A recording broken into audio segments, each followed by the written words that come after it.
तो tournament of power के पिछले एपिसोड में आपने देखा कि यूनिवर्स 6 के हिट और यूनिवर्स 11 के जिरेन के बीच एक घमासान युद्ध होता है। शुरुआत में ये लड़ाई हिट के खिलाफ एक तरफा जंग थी, लेकिन अपनी टाइम स्किप टेक्निक का और बेहतर इस्तेमाल करके उसने जिरेन की मूवमेंट्स को रोक दिया। मैं इसे अब खत्म करके ही रहूंगा, लेकिन एक असैसिन का गौरव, क्या बकवास है।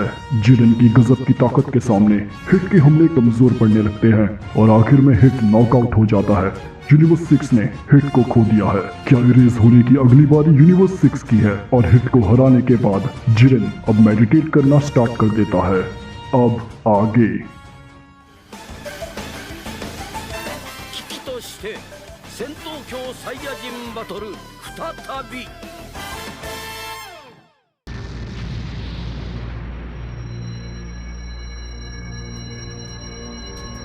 जिरेन, मैं अभी भी आगे बढ़ सकता हूँ।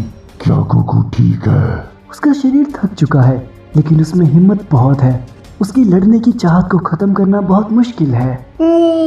सिर्फ 50 टैग का समय बचा है ना?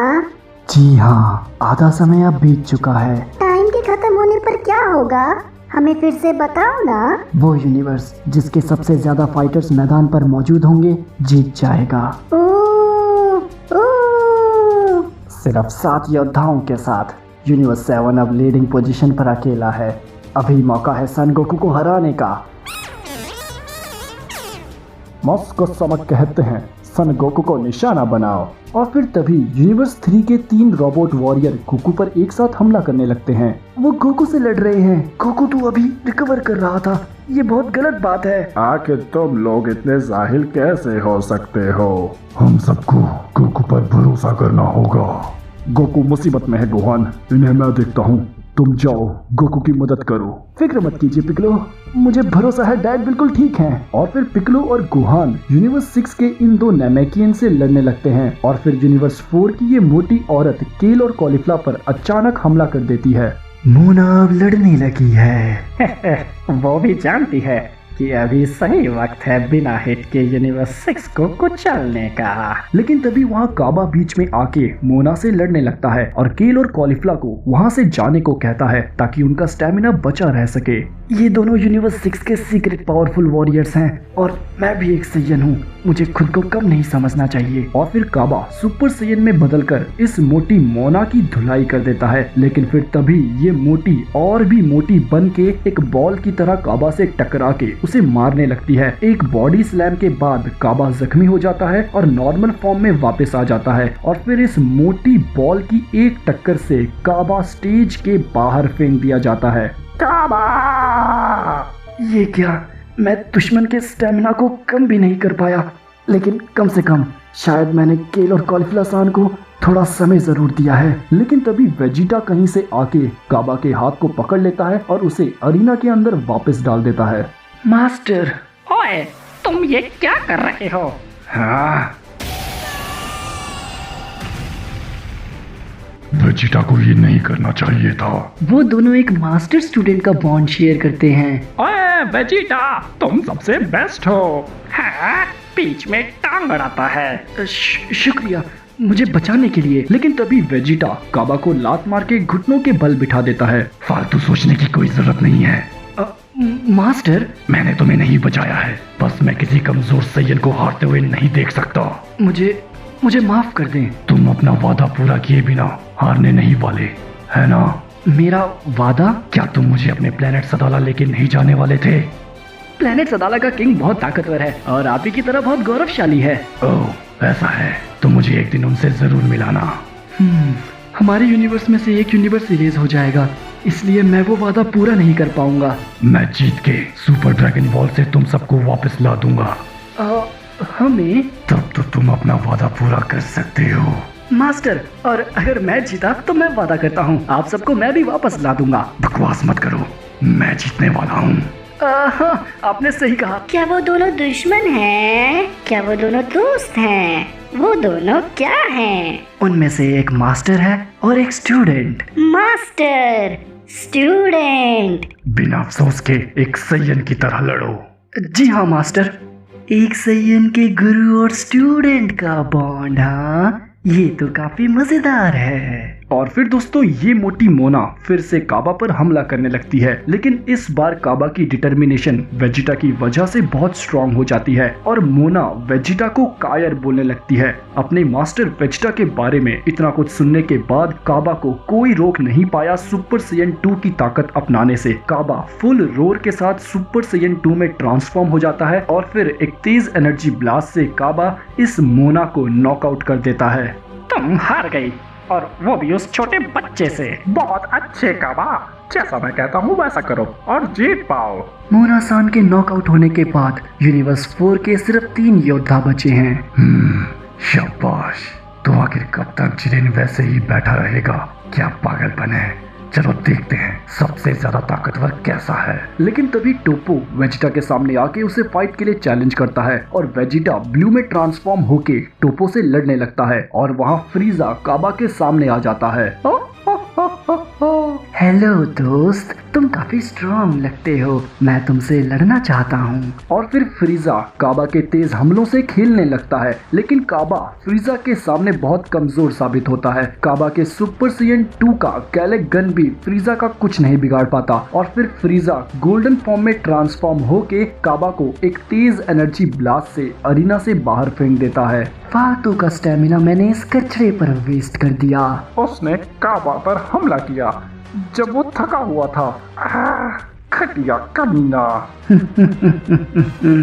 मैं सुपर ड्रैगन बॉल्स को हासिल करके गॉड्स पर कंट्रोल पाऊंगा। और वहाँ गोकू और वेजिटा एक साथ यूनाइट हो जाते हैं। क्या बात है कैकरोट, इन कमजोरों के सामने भी तुम्हें मुश्किल हो रही है? मैं लड़ते लड़ते रिकवर होने का वेट कर रहा हूँ, शायद से काबा हार गया। कोई फर्क नहीं पड़ता, जीतने वाला सिर्फ मैं हूँ। मैं समझ गया। साइयन कभी नहीं हारेंगे। हाँ वेजिटा, क्यों तुम में इतना ही दम है? आजा कमीने। और फिर वेजिटा टोपो से लड़ने लगता है और गोकू पर ये 3 रोबोट फिर से हमला कर देते हैं, लेकिन तभी अचानक से कॉलीफ्ला आके इन तीनों रोबोट्स को दूर फेंक देती है और सुपर साइयन 2 में बदलकर गोकू को फाइट के लिए चैलेंज करती है।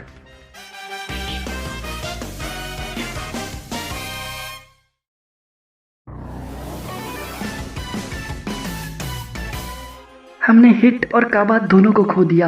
मैं जानती हूँ मैं कुछ नहीं कर सकती, इसलिए उनकी तरफ से भी सरवाइव करने के लिए मुझे और ताकतवर बनना होगा। मुझे सिखाओ सुपर साइयन 2 से ऊपर 3 तक कैसे पहुँचना है। अच्छा तो ये बात है, लेकिन अगर तुम 3 को पाना चाहती हो तो तुम्हें मुझे हराना होगा।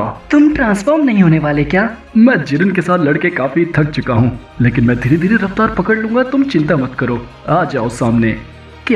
क्या गोकू ऐसे ही लड़ने वाला है? ओह, ये तो बहुत अच्छा मौका है। सन गोकू ने अभी अभी जिरेन से लड़ाई की है, इसका मतलब उसने अपना स्टेमिना भी रिकवर नहीं किया होगा। जाओ कॉलीफ्ला, अभी हमला करो और सन गोकू को बाहर कर दो। अबे चुप कर चंपू चांपा, अगर गोकू हारेगा तो जिरेन को कौन हराएगा? तुमने जिरेन की ताकत को देखा ना, सिर्फ गोकू ही एक है जो जिरेन को हरा सकता है। ओह, ऐसी बात है क्या? तो हम लोग जिरेन को हराएंगे ही नहीं, सबसे ज्यादा फाइटर्स वाला यूनिवर्स ही जीतेगा।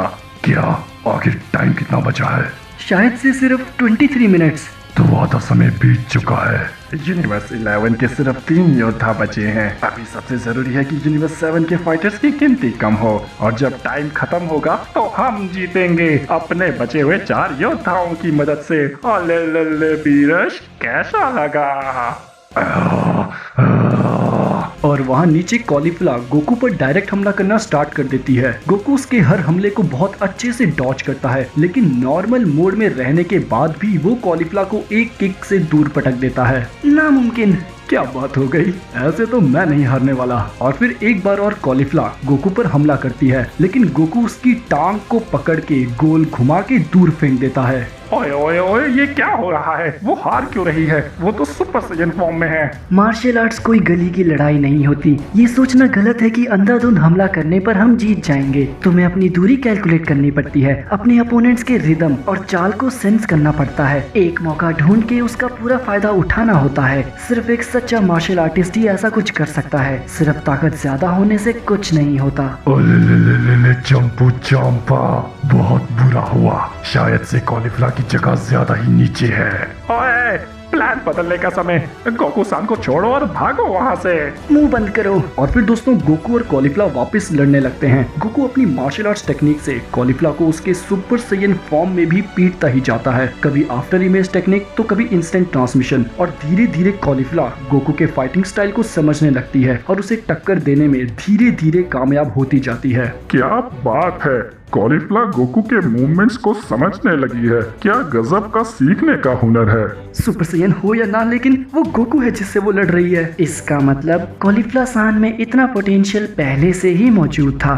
गोकू सान से लड़के ये पोटेंशियल बाहर आ रहा है। और वहाँ दोस्तों गोकू और कॉलीफ्ला की फाइट बहुत ज्यादा इंटेंस हो जाती है और कॉलीफ्ला गोकू को हमला करने में सक्षम साबित होती है। क्या तुम्हें नहीं लगता कि अब तुम्हें ट्रांसफॉर्म हो जाना चाहिए? तुम पूरी ताकत इस्तेमाल करने से पहले ही हार जाओगे। सही कहा, मैं हार सकता हूँ। और फिर दोस्तों गोकू भी सुपर सैयन 2 में ट्रांसफॉर्म हो जाता है। कॉलीफ्ला गोकू को 3 में ट्रांसफॉर्म होने को कहती है, लेकिन गोकू बताता है कि 3 में जाने के लिए अभी स्टेमिना थोड़ा कम है और 2 में बदलकर कॉलीफ्ला गोकू के पंच के सामने भी टिक नहीं पाती, लेकिन फिर भी वो दोनों लगातार लड़ते ही रहते हैं। वाओ, वो दोनों तो और भी तेज हो गए। वाओ, और तेज। मैं जानता हूँ, मैंने कहा था 3 में बदलने से पहले तुम्हें 2 को मास्टर करना होगा, लेकिन तुमने मेरी उम्मीद से बेहतर किया। बहुत अच्छे कॉलीफ्ला, तुम शायद सुपर सैयन 3 से भी ऊपर जा सकती हो। लेकिन केल, तुम्हारे बारे में क्या? क्या मैं? आ जाओ केल, चलो एक साथ ताकतवर बनते हैं। हाँ जरूर। वो पागल, उसने अब केल को भी लड़ाई में बुला दिया। बहुत अच्छे, अब तो ये दोनों साथ में जरूर जीतेंगी। केल, कॉलीफ्ला, सन गोकू को एलिमिनेट करो। तुम दोनों आ जाओ सामने। केल बहुत खुश होती है कि वो अपनी बहन के साथ गोकू के खिलाफ लड़ने वाली है और फिर केल भी सुपर सैयन में बदलकर कॉलीफ्ला के साथ मिलके गोकू पर हमला करने लगती है। ये तीनों सैयन्स ही इस लड़ाई को पूरी तरह से एंजॉय करते हैं। ऐसे तो गोकू कमजोर पड़ जाएगा। 2 सुपर सैयन से एक साथ लड़ना सही आइडिया नहीं, लेकिन गोकू ऐसे ही काम करता है। वो हमेशा खुद को आखिर तक पुश करता है ताकि और ताकतवर बन सके। ये है हमारा गोकू। और फिर भाइयों केल और कॉलीफ्ला पूरी ताकत से गोकू पर हमला करती हैं, लेकिन सब हैरान होते हैं कि गोकू तो मजे से इनके हमलों को डॉज करता ही जा रहा है। क्या ये वो चीज तो नहीं? कौन सी चीज? वही जो गोकू ने जिरेन के खिलाफ इस्तेमाल किया था। आपका मतलब अल्ट्रा इंस्टिंक्ट? ये मुमकिन नहीं है। अल्ट्रा इंस्टेंट को हासिल करना बेहद मुश्किल है, इवन एक हकाइशन के लिए भी। गोकू भी उस स्टेट को इतनी आसानी से हासिल नहीं कर सकता।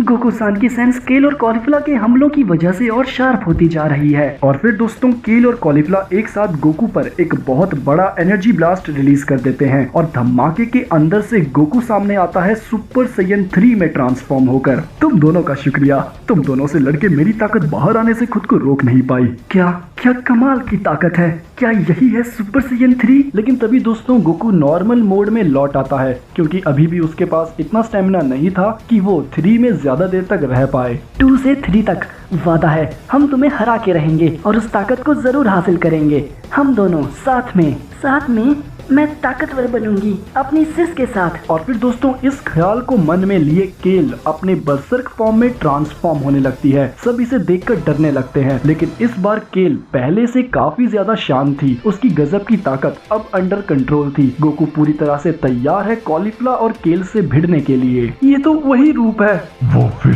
से उस ताकतवर रूप में ट्रांसफॉर्म हो चुकी है। गोकू।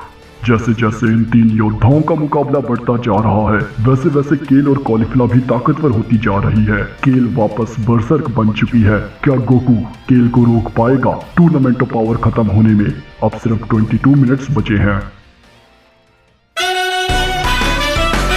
हेलो, मैं हूँ गोकू। क्या बात है केल, उसने फाइनली अपनी गजब की ताकत पर काबू पा ही लिया और एक ट्रू लेजेंडरी सुपर सैयन में बदल गई। साथ ही साथ वो दोनों मिलके कुछ सीक्रेट अल्टीमेट हथियार का इस्तेमाल करने वाले हैं। ये काफी मुश्किल साबित होगा और मैं काफी एक्साइटेड हो रहा हूँ। देखिए नेगस के साथ टूर्नामेंट ऑफ पावर का नेक्स्ट एपिसोड, इसे मिस मत करना।